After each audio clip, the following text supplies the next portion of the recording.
Yes, hello guys, welcome back to my channel, that is Kamesh Sharma. So I hope you all doing well. Thank you so much for your watching the videos and liking the videos. So I wish you all keep on sharing the videos, and so that to your family members and your friends who wants to learn the subject.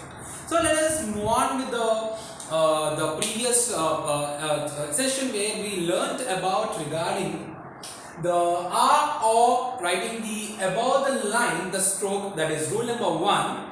A O, any word writing on the line the stroke, and E and O, if you are hearing any word with E sound or O sound, we are writing through the line the stroke. That is rule number 1. And rule number 2, when we write above the line, as I already discussed, that we must place the vowel only in the first place, that is R and O. A and O, if you are writing on the line, then it's compulsory to put only in the second place. E and O, we are writing through the line, then E and O vowel sounds we must keep only in the third place. So this is the rule number 1 and rule number 2 we discussed. So let us move on with the third rule. So the third rule is, now you all be in a position that okay sir, we understood, that is okay, the any word we have to listen to the sound first, and we have to decide above the line, on the line, and through the line as well, and fine. And you also told that R or first place, A O second place, E and O and third place. Now everything is good, but the rule number 3, that where to keep this O, R and O. We are keeping in the first place, that's fine, this is the first place, but where will you keep? So this is very important point. If you are hearing a R sound or O sound before the word, before the stroke, then you must place it before the stroke. If you are hearing R and O, you must place it after the stroke. So this is very important that I am going to teach you in today's class, that is rule number 3. Now let us see what is rule number 3. So once if we decide the sound and we are writing above the line, after deciding the sound, and also above the line first place we decided, right? Now for every stroke we have 26 strokes. For each stroke we will be having before the stroke and after the stroke. And this before after you can also call it as your left hand and your right hand. Just observe your left hand and observe your right hand. We can also call this as preceding the stroke and following the stroke. So as I already told you that we have, for every stroke will be having a before and after. Why we are concentrating on before after? Very simple. If you are taking any word, you are hearing that sound, right? That sound, if you are hearing before the stroke, you must keep it before. If you are hearing that sound after, means you have to put it after. Very simple. Before means your left hand side, after means your right hand side. So you can also call it as before after, it's up to you. You can also call it as your left hand, right hand, it's up to you. And you can also call it as a preceding, following. Now let us see, for every stroke, as I already told you, we'll be having a before after. Now let us see for every stroke. For the first stroke, that is a P stroke, let us take. So which is before my left hand side, before my right hand side, after. So same will be there for the B also. Now let us take a T. Before my left hand side, after my right hand side. Now let us for D also it will be the same. Now let us take up for the Ch.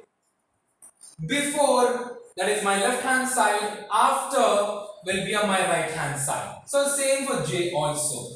Now let us concentrate on K, G, M, N and N. So you all might be in a position that, so for PB it's very easy to check your left hand and right hand. For horizontal strokes, how to check? Very simple, that upper part will be a before and after will be a writing a stroke. This will be a after, or you can also call as a following the stroke. So upper part will be a before and down part will be a after.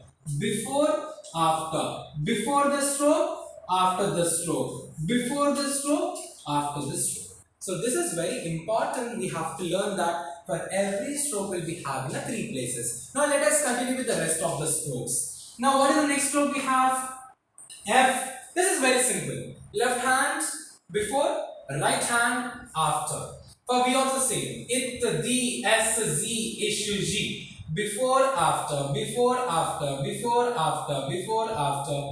So very simple for every stroke. Just check it out your left hand, just check it out your right hand.